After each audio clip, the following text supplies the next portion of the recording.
Saudara-saudara, mari kita berdoa sekali lagi sebelum kita mendengarkan firman Tuhan. Terpujilah Engkau ya Tuhan, Raja di atas segala raja, Allah yang memiliki dan memelihara kehidupan kami. Tuhan, kami bersyukur untuk undangan-Mu hari ini, untuk kami sebagai gereja-Mu, sebagai umat-Mu, boleh kembali berkumpul di rumah-Mu, memuji dan menyembah Engkau.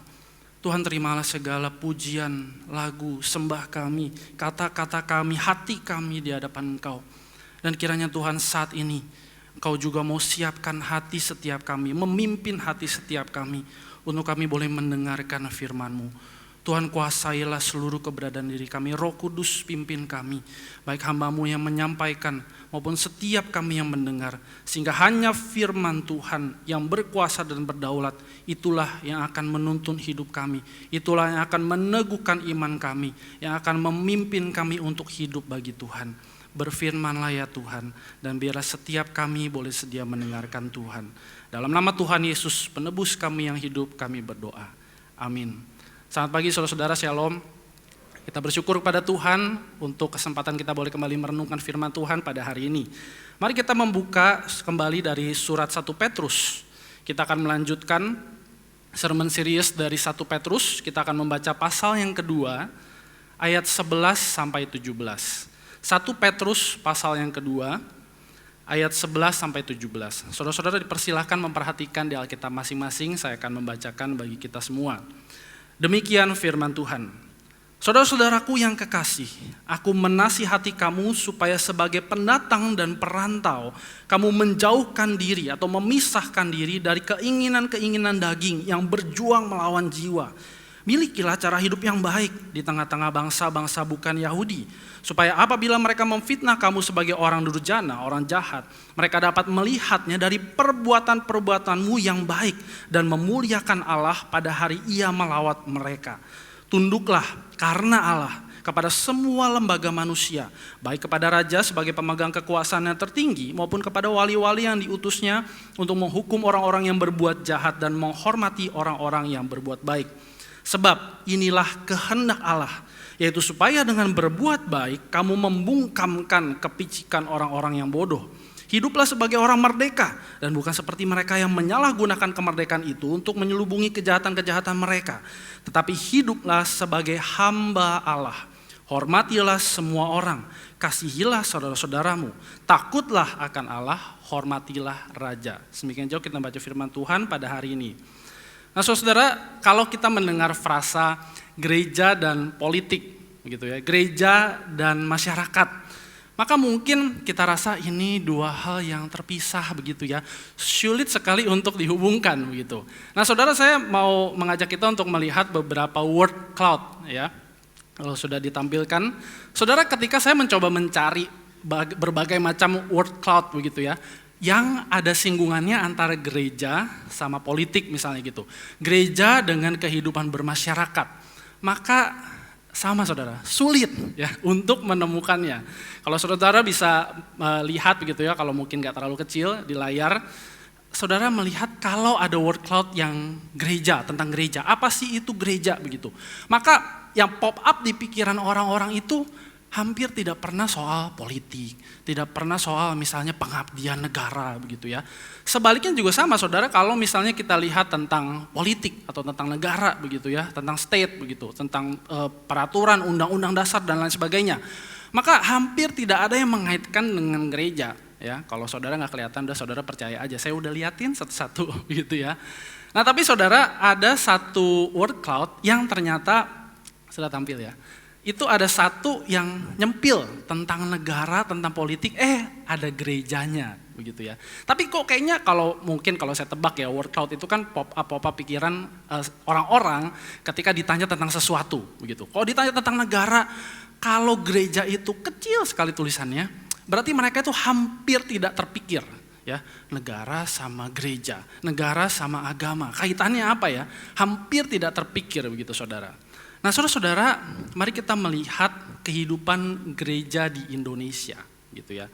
Saudara, kalau kita melihat kehidupan gereja di Indonesia, mungkin ya kalau saya bisa sedikit menganalisa dan memaparkan kepada saudara, maka sepertinya ada dua pihak, dua kubu dari gereja-gereja di Indonesia dan bagaimana mereka menyikapi kehidupan bermasyarakat, kehidupan di dalam politik, kehidupan di dalam pemerintahan gitu. Saudara, yang pertama, bagi sebagian gereja tidak terlibat sama sekali dengan institusi pemerintah adalah pilihan yang tepat, bagus ya. Kenapa? Untuk menjaga kemurnian identitas kita sebagai gereja begitu. Gereja seperti ini sama sekali tidak terlibat di institusi pemerintah dan mereka bisa saja mengklaim, mengajarkan bahkan bahwa hidup sebagai orang Kristen itu tidak ada hubungannya sama sekali dengan negara, dengan tempat di mana mereka tinggal, tempat di mana mereka bekerja, mereka berkeluarga dan lain sebagainya. Nah, tapi saudara, di lain pihak bagi sebagian gereja lain melibatkan diri secara sengaja ya di dalam institusi pemerintah adalah perwujudan panggilan gereja ada di tengah dunia, ada di tengah negara, ada di tengah kota begitu ya. Apapun akan dilakukan gereja seperti ini termasuk memakai cara-cara dunia dan tujuan duniawi asalkan gereja didengar, asalkan gereja dianggap berkontribusi penting di dalam pemerintahan. Nah, saudara, apa yang mungkin salah dan apa bahayanya dari kedua tipe gereja seperti ini? Saudara, secara singkat saya mencoba memaparkan tipe gereja yang pertama ya, yang benar-benar memisahkan diri begitu dari segala macam yang berbau politik, institusi pemerintah, negara, aturan-aturan perkotaan apa dan lain sebagainya begitu ya. Saudara, gereja seperti ini gagal untuk melihat praktek kehidupan Kristen secara menyeluruh. Tuhan yang disembah, kondisi kerohanian mereka, doktrin yang diajarkan tidak ada hubungannya sama sekali dengan apa yang terjadi pada negara mereka, pada kota mereka, tempat mereka tinggal, tempat mereka bekerja begitu ya. Karena negara pemerintahan adalah institusi yang liar, sehingga mereka harus memisahkan diri seutuhnya begitu.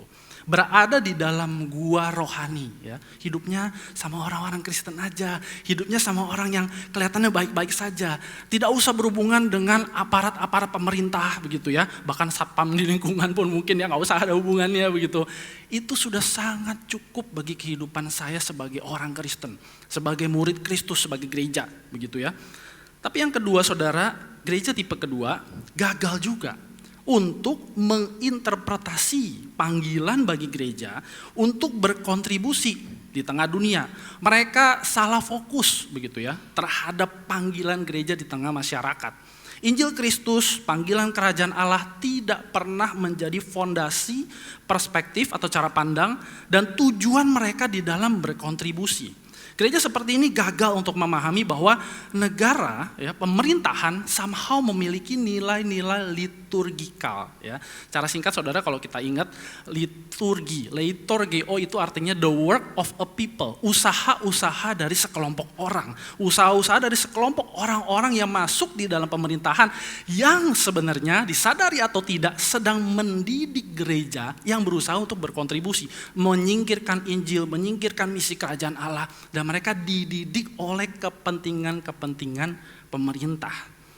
Mereka berpikir bahwa negara pemerintah ini enteng, bisa dijinakan, atau mungkin bisa didominasi, bisa dipegangin begitu ya. Mereka merasa bahwa bagaimana mereka beribadah, doktrin yang diajarkan, iman mereka, kekudusan hidup mereka tidak ada hubungannya dengan semua kontribusi mereka di dalam pemerintahan. Nah saudara, bagaimana kita melihat diri kita? Atau bagaimana kita juga melihat Grace Life sebagai gereja di tengah-tengah masyarakat? Kita ada di tengah-tengah penduduk yang tinggal di Grisenda misalnya. Kita ada di tengah-tengah kawasan Pantai Indah Kapuk. Kita ada di tengah-tengah kota Jakarta. Dan kita ada di tengah-tengah Indonesia. Dan lebih besar lagi kita ada di tengah-tengah bumi ini sebagai gereja. Sebagai orang-orang Kristen. Sebagai murid-murid Kristus. Maka saudara, bagaimana harusnya gereja berkontribusi? Kita berkontribusi di tengah masyarakat, di tengah dunia ini. Nah saudara, mari kita melihat dari perikop yang kita sudah baca. Nah saudara, kalau saya bisa membagi perikop ini, maka kita akan membagi di dalam dua bagian. Yang pertama dari ayat 11 sampai 12, dan kemudian yang kedua adalah ayat 13 sampai 17, dengan ayat 17 sebagai penutup begitu ya. Saudara, di perikop ini Petrus berusaha bergerak dari fokus mengenai identitas gereja, ya waktu itu sudah ada 4 identitas gereja, 1 panggilan gereja juga begitu ya di tengah dunia sebagai strangers ya, kepada cara hidup, a way of life yang tepat, yang proper, yang fit bagi gereja sebagai strangers di tengah dunia, di tengah masyarakat, di tengah negara mereka. Maka saudara, kalau kita melihat perikop ini juga ada seperti nuansa-nuansa, ini kok Petrus lagi mau ngomongin gereja atau lagi mau ngomongin society begitu ya. Lagi mau ngomongin gereja atau mau ngomongin komunitas, kota, masyarakat begitu. Nah, nuansa-nuansa seperti ini ada. Dan Petrus berusaha menjelaskan gereja betul adalah seperti kota sendiri, seperti komunitas sendiri, seperti society sendiri yang asing, strangers, tapi hidup berdampingan dengan masyarakat, dengan dunia ini.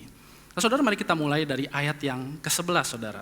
Saudara, dari ayat yang ke-11 kita bisa melihat Petrus menjelaskan apa yang Allah lakukan, apa yang Allah berikan, dan realitas rohani yang terjadi sebagai dasar dari praktek hidup bermasyarakat yang berpusat kepada Allah. Saudara, yang pertama ketika Petrus memakai kata beloved, saudara-saudaraku yang terkasih. Ini bukan sekedar seperti frasa untuk membuka kalimat baru begitu ya, sebagai nasihat. Tapi Petrus juga berusaha mengingatkan di saat yang sama, kamu gereja adalah orang-orang yang dilimpahi oleh rahmat Allah yang besar.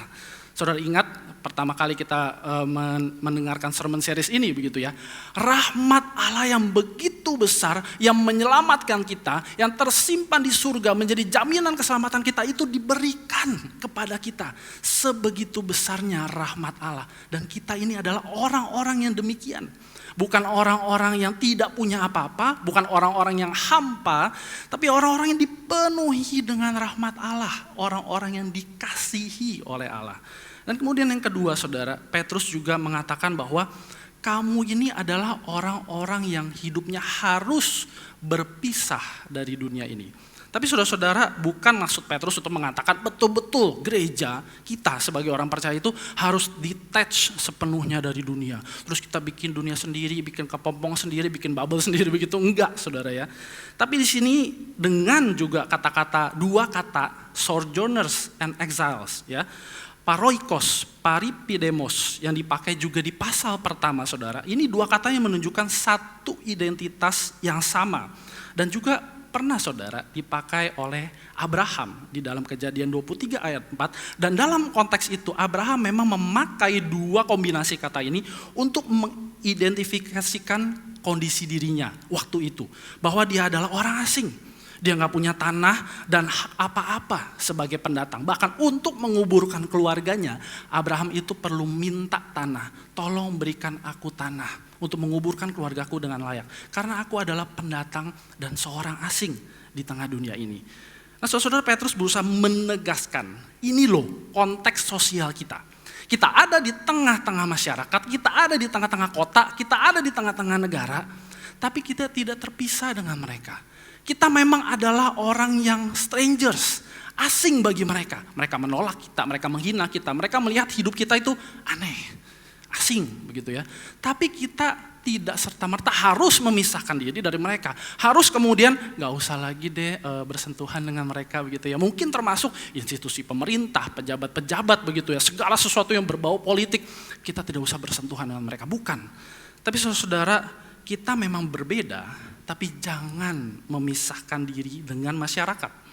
Tapi ingat juga kata Petrus, walaupun kita tidak memisahkan diri di tengah masyarakat, ada realitas peperangan. Ada hasrat-hasrat duniawi yang berusaha untuk memerangi, meraung-raung jiwa kita yang sudah diselamatkan. Jadi saudara, ini ada sebuah sikap hidup saya kira yang berusaha diberikan oleh Petrus. Kita tidak melepaskan diri dari dunia. Kita bergaul mungkin dengan orang-orang masyarakat yang ada di sekitar kita. Agama mereka apapun, kepercayaan mereka, latar belakang hidup mereka, pekerjaan mereka, keluarga mereka seperti apa begitu ya. Apapun jabatan mereka. Tapi kita juga di saat yang sama harus sadar. Ada hasrat-hasrat dunia yang berbeda dengan hasrat hati kita yang sudah ditebus. Itu sedang memerangi kita. Hati-hati, kata Petrus begitu ya. Karena saudara-saudara, di tengah dunia ini tidak ada yang netral. Saudara, apa yang netral di tengah dunia ini? Kalau dunia ini menawarkan segala sesuatu, keinginan-keinginan yang membuat kita menjauh dari Tuhan, menjauh dari kebenaran, berpaling, berpihak kepada dunia, maka di dunia ini tidak ada yang netral, saudara. Karena itu saya kira gereja juga tidak bisa netral dengan dunia. Tidak bisa netral menganggap, ini yang dilakukan dunia, ya biasa aja lah, bisa diredam begitu ya. Oh ini yang dilakukan dunia, wah sepertinya terlalu liar, ya sudah saya gak usah berbuat apa-apa. Jangan begitu saudara, sebagai gereja. Kita tidak bisa netral di tengah dunia ini, tapi kita harus hidup berdampingan dengan cara hidup yang kontrakultur, berlawanan dengan budaya-budaya, cara hidup yang dunia ini berikan, yang dunia ini praktekkan. Dan saudara, bagaimana cara menerapkan nuansa ini? Ya, tidak berpisah, tapi berbeda, berperang, kontrakultur, tapi kita tidak juga hostile dengan dunia ini. Kita tetap merangkul dunia ini dengan tujuan misi kerajaan Allah. Saudara, di ayat 12, Petrus memberikan bagaimana kita sebagai gereja harusnya melakoni, mempraktekkan, mendramakan begitu ya, Injil kerajaan Allah melalui cara hidup yang baik, cara hidup yang indah. Saudara, beberapa penafsir setuju bahwa Petrus ini seperti menyuarakan ulang apa yang pernah Tuhan Yesus katakan di dalam Matius 5 ayat 16 yang berbunyi demikian. Demikianlah hendaknya terangmu bercahaya di depan orang, supaya mereka melihat perbuatanmu yang baik dan memuliakan Bapamu yang di surga. Saudara, cara hidup yang baik ini juga bisa dipahami cara hidup yang indah, cara hidup yang atraktif, yang menarik orang kepada Injil, yang menarik orang kepada Tuhan, Raja yang berdaulat atas seluruh pemerintahan di tengah dunia ini, atas seluruh komunitas masyarakat di tengah dunia ini. Dan bukankah saudara-saudara ini juga yang sebenarnya sudah dibicarakan oleh Petrus di dalam pasal 1 ayat 14-16, ketika dia berkata, kuduslah kamu, sebab Allahmu adalah kudus. Dia mengutip Imamat pasal 19 ayat 2 begitu ya. Jadilah kamu kudus, jadilah kamu indah, jadilah kamu baik, jadilah kamu atraktif, menarik cara hidupmu di tengah dunia ini. Itu dia cara hidup yang berbeda. Dan itu harus dilakukan secara konsisten, terus menerus, setiap hari, setiap saat, seperti gak ada absennya begitu ya. Sehingga saudara, cara hidup kita sebagai orang Kristen, cara hidup kita sebagai gereja itu membentuk kultur di tengah kita, memberikan kultur yang baru, budaya yang baru, dan dipakai oleh Tuhan untuk memulihkan masyarakat, menebus masyarakat, mengubahkan masyarakat melalui kuasa kematian dan kebangkitan Yesus. Karena saudara, disadari atau tidak, dunia sedang melihat kita.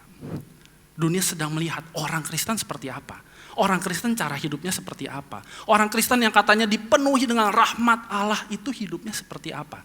Dan mereka ingin melihat dan berusaha somehow untuk percaya. Oh iya, orang Kristen seperti ini. Oh iya, orang Kristen hidupnya memang berbeda sama saya. Itu yang disadari atau tidak, dunia ini ingin lihat dari kita, saudara-saudara. Dan saudara, ketika dunia ingin melihat begini, berilah jawaban, kata Petrus.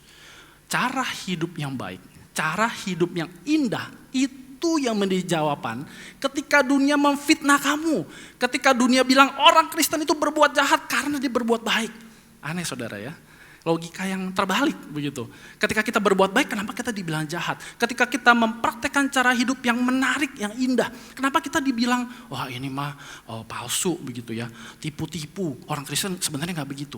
Tapi saudara, di tengah kondisi yang hostile seperti itu, Petrus bilang, tetap lakukan. Itu yang akan menjadi jawabanmu kepada dunia ini.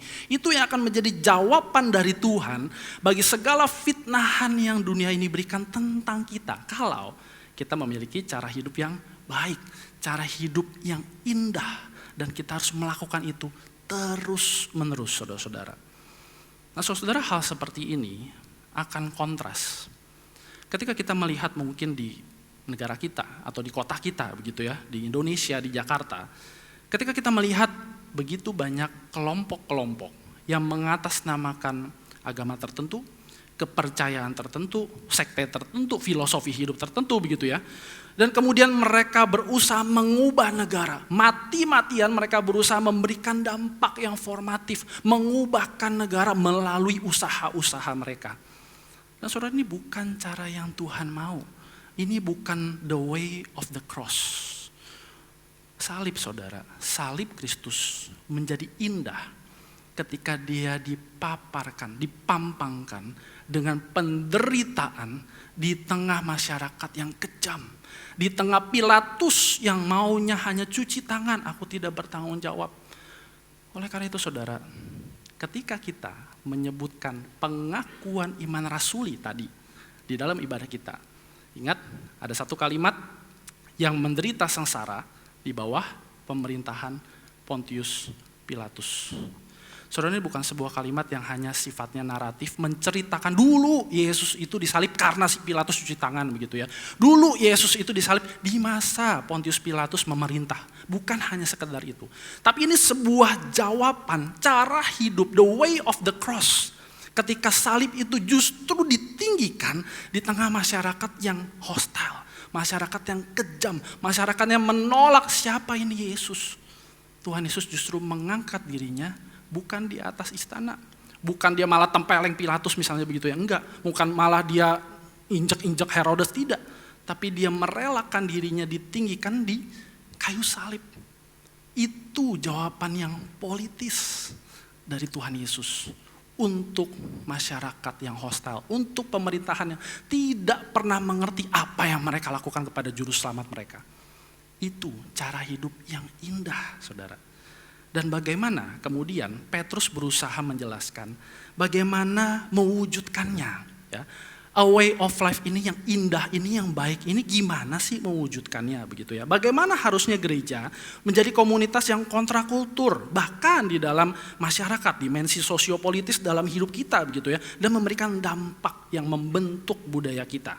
Saudara, di ayat 13-14. Di sana Petrus memberitahukan ada keteraturan sosial yang harusnya diwujudkan dari cara hidup kita.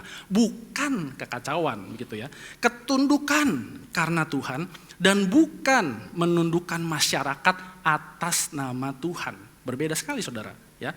Dan saudara, ketika Petrus memakai kata tunduklah kepada pemerintah, tunduklah kepada instansi, institusi yang ada di tengah dunia ini. Dia tidak memaksudkan kita untuk tunduk buta gitu ya, tidak ada alasan.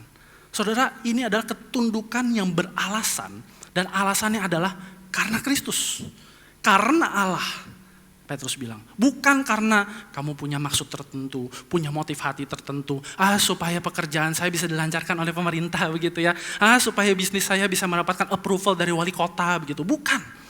Tapi ini semata-mata karena hati kita yang lebih dulu tunduk kepada Kristus. Itu yang menjadi alasan. Saudara, kalau kita lihat kehidupan kita sehari-hari, mungkin kita mendapati banyak sekali kehidupan kita yang rasanya sulit untuk tunduk kepada pemerintah karena Tuhan. Saudara, mungkin kita lebih sering untuk melepaskan frasa karena Allah, karena Tuhan itu. Dan kita berusaha mati-matian untuk tunduk karena saya. Karena kepentingan saya. Karena saya mau dilihat baik oleh orang-orang, komunitas di sekitar saya, masyarakat di sekitar saya. Orang-orang pemerintahan di mana saya ada kerjasama begitu. Saudara, mungkin sulit sekali untuk melakukan hal seperti ini. Tapi ingat saudara, to believe is to obey. Kalau kita percaya kepada Yesus, maka kita taat kepada Yesus dan karena Yesus. Kalau kita percaya bahwa Kristus adalah Raja yang berdaulat, kuasanya menaungi pemerintahan di Indonesia, di Jakarta, maka kita juga percaya kita mau taat di tengah kehidupan bermasyarakat kita karena Tuhan, karena Kristus. Dia sudah menunjukkan ketaatan yang paling sempurna di atas kayu salib. Itu yang harusnya menjadi alasan kita. Dan saudara-saudara, Petrus kemudian juga menunjukkan bahwa kalau kita tunduk, kalau kita mewujudkan cara hidup yang baik, maka itu pun akan diafirmasi oleh pemerintah. Pemerintah yang diberikan wewenang oleh Tuhan untuk menghukum yang jahat dan menghormati yang baik. Saudara, bayangkan ya, kalau di tengah-tengah pengadilan, sebuah pengadilan, ada sebuah kasus yang merasa ini tidak adil bagi pihak A, ini adil bagi pihak B, padahal pihak B yang salah begitu ya. Dan kemudian di akhir persidangan ternyata kebenarannya diungkapkan, pihak A yang menang. Saudara, di sana ada keadilan Tuhan. Saudara, ketika kita melihat ada orang-orang yang miskin, kita tahu ini orang butuh ditolong. Tapi pemerintah mungkin gak mau nolong, Pemda mungkin gak mau nolong begitu ya. Tapi kita sebagai gereja digerakkan, komunitas kita, kelompok kecil kita mungkin begitu ya, digerakkan untuk menolong mereka. Di sana ada kedaulatan Tuhan juga. Dan saudara bayangkan kalau kejadian-kejadian yang kita pikir ini mas sehari-hari gitu ya. Orang-orang dari kepercayaan lain juga berbuat baik sama seperti kita. Tapi saudara ada realitas yang lebih besar. Ada Tuhan yang berdaulat di sana, mengafirmasi kita punya cara hidup, perbuatan kita yang baik. Dan ketika pemerintah pun akhirnya mengafirmasi misalnya, oke, gereja ini sudah melakukan perbuatan yang baik kepada orang-orang miskin di Jakarta Utara misalnya begitu ya, di Tanjung Priok misalnya. Oke, pemerintah akan mensupport. Itu sebuah afirmasi. Mungkin bagi mereka, ya sudahlah biar budgetnya keluar begitu ya. Tapi saudara, ini bagi dunia, di tengah dunia, ini jawaban atas Allah yang berdaulat atas pemerintahan di Indonesia ini. Bukan karena kita, sekedar hanya kita baik. Tapi karena Allah mau menunjukkan kedaulatannya, mengafirmasi apa yang kita lakukan. Karena saudara, ketundukan kita di tengah masyarakat harus bisa dipertanggungjawabkan. Bukan ketundukan yang tidak beralasan, bukan ketundukan yang hanya untuk kepentingan kita atau kepentingan orang-orang tertentu. Bukan karena kuasa kita juga. Karena ini adalah wujud dari hati kita yang tunduk penuh kepada Kristus, Tuhan dan Raja yang berkuasa atas seluruh pemerintahan di dunia. Nah saudara-saudara, di ayat 15, Petrus mengatakan bahwa ini memang kehendak Tuhan. Ini memang kehendak Allah kalau di tengah masyarakat kamu memiliki cara hidup yang baik. Kamu tunduk karena Allah, tunduk karena Kristus. Dan sebagai akibatnya, sebagai hasilnya apa? Semua penolakan, semua penghinaan, semua fitnahan kepada kita sebagai gereja, sebagai orang Kristen, itu akan dibungkam. Saudara, pernahkah kita mendengar kata-kata yang mungkin lebih harsh begitu ya, lebih kasar dari kata membungkam, to muzzle. Perbuatan baik kita yang didasarkan karena Kristus, ketaatan kita, ketundukan hati kita yang kita tunjukkan di tengah masyarakat karena Kristus, itu justru yang akan membungkam semua penolakan dunia, semua penolakan masyarakat. Karena saudara-saudara, bahkan sejak zaman Alkitab selalu ada pembungkaman seperti ini. Berita baik tentang kelahiran Yesus menggelisahkan dan membungkam ambisi seorang Herodes. Perjuangan kebaikan dari seorang Mordekai dan Esther membungkam, bahkan menyula seorang Haman. Saudara-saudara, Yusuf dari Arimatea, orang yang menantikan kerajaan Allah, melakukan apa yang baik, apa yang benar. Dengan dia berani ke Pilatus untuk meminta mayat Yesus dikuburkan dengan proper. Saudara, di sepanjang abad dan zaman, sebagaimana kita mengakui pengakuan iman kita, akan selalu ada perbuatan-perbuatan baik yang dipakai Tuhan sebagai jawaban untuk membungkam segala kejahatan, segala penolakan, segala fitnahan yang dunia ini berikan. Karena kita tidak pernah dipanggil untuk melawan segala fitnahan, segala penolakan dengan cara hidup yang mengacau, yang jahat, tapi dengan cara hidup yang baik, yang indah, yang menarik. Dan inilah yang Petrus katakan di ayat 16. Sebagai cara hidup dari orang-orang yang merdeka sekaligus sebagai hamba Allah. Kita merdeka untuk menyembah Allah, kita merdeka untuk taat dan melayani Allah melalui cara hidup kita yang baik. Kita merdeka untuk menyenangkan Allah, kita merdeka untuk jadi hamba dari semua nilai-nilai dan visi kerajaan Allah di bumi ini, di Indonesia. Dan semua ini harus kita tunjukkan di tengah masyarakat. Ingat, jangan di dalam terus. Kita harus menunjukkannya di ruang publik, di tengah masyarakat di mana kita hidup. Saudara, John Calvin pernah mengatakan, kemerdekaan yang sejati adalah kemerdekaan yang tidak menyakiti atau melukai siapapun. Saudara, Tuhan membebaskan kita dari dosa, masalah, penolakan yang paling besar di tengah dunia ini. Dia sudah membebaskan kita dari itu. Dia memerdekakan hati kita, hidup kita. Dia menjamin hidup kita sampai di kekekalan nanti. Tapi itu bukan berarti kita hidup seenaknya di dunia ini. Bukan berarti kita memakai, kata Petrus, kemerdekaan itu untuk menutupi segala kejahatan-kejahatan yang kita lakukan. Seperti yang dunia ini lakukan, bukan. Tapi hiduplah sebagai pelayan-pelayan Allah. Hiduplah sebagai hamba Allah. Nah saudara, kalau kita mungkin dari awal sampai titik ini, begitu ya, kita lupa. Aduh, tadi apa aja sih yang Petrus kasih tahu, begitu ya. Saudara, di ayat 17, Petrus menutup dengan sebuah summary, rumus begitu ya, kehidupan yang mempraktekkan pemerintahan Tuhan, teokrasi yang sangat-sangat praktis. Saudara perhatikan ayat 17, dan mari kita perhatikan baik-baik kalimatnya. Hargai, hormati semua orang, kasihi saudara-saudaramu, saudara-saudara seimanmu, komunitas imanmu gitu ya. Takutlah akan Allah, hormati pemimpinmu. Saudara, jangan dibalik ya. Contoh, takutlah akan pemimpinmu. Hanya hargai Tuhan. Gak usah takut sama Tuhan gitu ya. Saudara, itu yang dunia sedang ajarkan. Kita gak perlu takut sama transcendence being ya. Tuhan siapapun namanya itu yang ada di atas kita yang gak kelihatan. Yang penting kita melakukan apa yang kelihatan. Saudara, jangan dibalik. Takut lebih dulu akan Tuhan, kata Petrus. Dengan takut akan Tuhan, kita bisa menghormati pemimpin kita. Kita bisa menghormati orang-orang yang memerintah di atas kita. Dan ketika kita mengasihi saudara-saudara seiman kita, sebagaimana Tuhan Yesus juga pernah bilang, dunia ini akan melihat bahwa engkau adalah murid-muridku kalau engkau saling mengasihi. Dan dengan dasar kasih itu, kita bisa menghargai masyarakat kita. Kita bisa menghargai orang-orang yang ada di sekitar kita. Bahkan mungkin orang-orang yang kita lihat, buset, jahat bener ya dia. Buset, ini orang hidupnya gak karuan. Tapi kita bisa memulai memberitakan Injil dengan menghargai mereka. Menghormati hidup mereka. Memperlakukan mereka sama. Saudara, di dalam konteks Petrus waktu itu, pemerintahan Romawi tidak memperlakukan semua orang sama. Mereka memperlakukan rakyat itu sesuai kastanya, sesuai sukunya, sesuai suku bangsanya. Kalau ini bukan orang Romawi, ini bisa saya injak-injak begitu ya. Kalau ini bukan orang kaya, sudahlah, kamu mungkin gak usah nyumbang buat pemerintah. Atau kamu saya peres sedemikian rupa, kamu gak bisa nyumbang kan, kamu gak bisa bayar pajak kan, saya masukkan ke penjara. Itu yang orang-orang Romawi lakukan, pemerintah Romawi lakukan. Tapi Petrus bilang, jangan seperti itu. Kita harus kontrakultur.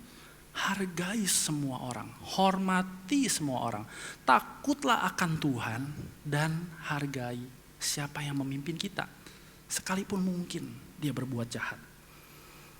Nah saudara, hari Rabu besok, 17 Agustus ya, hari apa? Hari kemerdekaan Republik Indonesia ya. Ada yang ingat gak ya? Keberapa saudara? 77 ya, sudah cukup tua ya negara kita begitu. Saudara, kalau kita mengingat bagaimana Tuhan menempatkan kita, bukan kebetulan di tengah-tengah Indonesia. Di hari Rabu nanti, paling nggak dalam satu hari di dalam 1 tahun kehidupan kita dari tahun 2022 ini. Saudara, mari kita memikirkan apa yang menjadi kontribusi kita sebagai orang Kristen, sebagai gereja di tengah Indonesia. Ketika Indonesia kembali berulang tahun kemerdekaan gitu ya. Oh merdeka, saya tidak dijajah lagi. Tapi kita mungkin melihat korupsi, kita melihat ketidakadilan sosial, kita melihat gender tertentu dilecehkan dan dibiarkan, tidak diadili, tidak dibenarkan. Saudara, apa yang menjadi kontribusi kita sebagai gereja di tengah Indonesia, di tengah masyarakat di mana Tuhan menempatkan kita? Saudara, seorang teman saya menuliskan mengenai kontribusi kita sebagai gereja begitu ya. Di tengah masyarakat Indonesia, dia menuliskan demikian.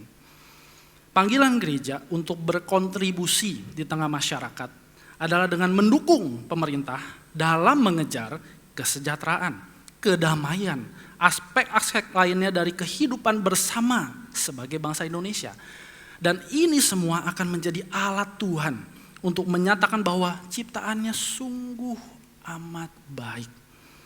Panggilan ini tidak bisa dikerjakan jika gereja hanya puas di dalam ruang privat, memisahkan iman dari ruang publik. Bukan juga dikerjakan dengan dominasi yang agresif terhadap pemerintahan dengan menciptakan pemerintahan yang dianggap Kristiani. Gereja dapat berkontribusi dengan menunjukkan hidup yang tunduk di bawah ketuhanan Yesus Kristus, the Lordship of Jesus Christ. Gereja dapat menjadi etalase kesaksian dari warga negara kerajaan Allah dan perwujudan struktur yang teokrasi, cruciform theocracy, dari sebuah kota Allah, the city of God. Gereja dapat bersaksi bahwa di tengah kekacauan bangsa dan dosa yang mengakar secara struktural, Kristus melalui kematian dan kebangkitannya sudah memulihkan manusia dari dosa pribadi yang juga berdampak pada aspek struktural. Saudara, kita tidak hanya hidup sendiri sebagai gereja. Kita ada di tengah masyarakat Indonesia. Kita ada di tengah kota Jakarta. Kita ada di tengah lingkungan komplek perumahan kita tinggal. Saudara, apa yang bisa kita lakukan? Kontribusi apa? Saudara, setidaknya 3 hal saya mengajak kita untuk ingat baik-baik dalam rangka kemerdekaan Indonesia yang ke-77. Saudara, yang pertama, kita tidak bisa terus-menerus hanya ada di dalam gua rohani. Kalau kita menyadari kita adalah disciples on a mission, murid-murid yang diutus ke tengah masyarakat, kita nggak bisa hanya diam di dalam ruang gereja seperti ini. Kita tidak bisa hanya bergaul dengan, saya senang dengan kelompok kecil saya saja ya, sudah selesai.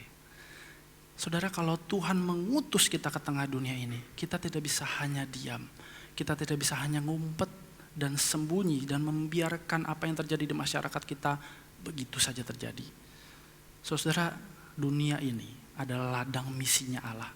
Indonesia, Jakarta adalah ladang misinya Allah. Dan Allah mengutus kita ke tengah Jakarta, ke tengah Indonesia untuk mewujudkan cara hidup yang indah. Apa yang menjadi respon kita, saudara? Yang kedua adalah kehendak Allah bagi gereja, orang-orang percaya untuk melakoni ketaatan yang berpusat kepada Kristus, yang kristosentris di tengah masyarakat dan sebagai masyarakat. Jadikanlah ketaatan kita sebagai jawaban di tengah masyarakat kita yang kacau. Dan biarkan dunia ini melihat, ini cara hidup yang indah. Ini cara hidup yang kontra kultur, kontra budaya dengan apa yang menjadi budaya dunia selama ini. Dan saudara-saudara, jangan takut. Jangan takut untuk bersentuhan dengan masyarakat ini. Jangan takut untuk menjadi alat Tuhan, mempengaruhi, berdampak bagi mereka. Karena semangat kita bukan withdrawal and isolation begitu ya. Iman saya kayaknya tidak terlalu besar. Udah saya isoman rohani aja di rumah begitu ya. Tapi semangat kita adalah engage and witness. Kita ada di dalam realitas peperangan. Kita harus engage dengan masyarakat kita. Kita harus bersentuhan sedekat mungkin dengan masyarakat kita. Apapun peranan kita, bagaimanapun yang kita bisa. Dan kita menyaksikan Injil Kerajaan Allah itu di tengah mereka. Dan yang terakhir, saudara, gereja kita dimerdekakan bukan untuk menindas masyarakat dan mendominasi institusi. Gereja dimerdekakan untuk menjadi hamba Allah yang melayani masyarakat, melayani mereka yang kekurangan, melayani mereka yang dianggap gak mampu, melayani mereka yang dianggap tidak berharga, melayani mereka yang membutuhkan akan kasih dan pemeliharaan Allah. Saudara, berperanglah di tengah dunia ini dengan indah, bukan dengan kekacauan. Bungkam segala yang jahat dengan cara hidup kita yang indah. Nyatakan kisah Injil dan nilai-nilai kerajaan Allah di tengah ruang publik, di tengah masyarakat. Lihat dan ambil setiap kesempatan yang Tuhan bukakan untuk melayani masyarakat. Lakonilah pelayanan yang menunjukkan bahwa gereja adalah hamba Allah. Sehingga masyarakat melihat gereja bukan sinterklas. Gereja bukan hanya peduli dengan masyarakat secara insidentil saja. Tapi secara kontinu dan dilakukan dengan integritas hati kita. Tuliskan pendapat terbaikmu kalau kamu punya blog, kalau kita punya blog. Tunjukkan bagaimana kita bermedia sosial di dalam Instagram, TikTok kita. Tunjukkan Kristus. Bukalah lapangan pekerjaan bagi mereka yang membutuhkan. Seperti Kristus membuka tangannya bagi orang-orang miskin, janda, anak-anak. Bagikanlah makanan, vitamin, kebutuhan sehari-hari kepada orang-orang yang membutuhkan. Dan berbeda kepercayaan mungkin dengan kita. Karena dengan semua ini, dengan cara hidup yang indah, seperti inilah mereka akan dijumpai oleh Allah. dijumpai oleh raja segala raja yang lebih dari sanggup untuk memelihara hidup mereka. Saudara, Tuhan sayang dengan gereja. Tuhan juga sayang dengan Indonesia. Kalau Tuhan menyayangi Indonesia, Tuhan menghargai Indonesia, memberikan kemerdekaan sampai 77 tahun. Apa yang menjadi panggilan kita? Apa yang menjadi kontribusi kita di tengah Indonesia? Mari kita berdoa. Saudara, mari datang di hadapan Tuhan dan mari kita merefleksikan firman Tuhan, mengambil komitmen bagi bangsa kita, bagi Indonesia, bagi kota kita, bagi tempat tinggal, masyarakat di sekitar kita. Dan mari renungkan firman Tuhan di dalam 2 pertanyaan refleksi ini. Yang pertama, bagaimana kita memaknai cara hidup kita yang indah. Cara hidup sebagai orang yang merdeka sekaligus hamba Allah di dalam semua aspek hidup kita. Dan yang kedua, sebutkan di dalam doa setidaknya satu kontribusi yang ingin kita lakukan bagi Indonesia. Dan mari kita mohon Roh Kudus memampukan kita untuk melakukannya demi Injil Kristus diberitakan, demi nilai-nilai kerajaan Allah dinyatakan di bumi Indonesia. Mari datang kepada Tuhan di dalam doa.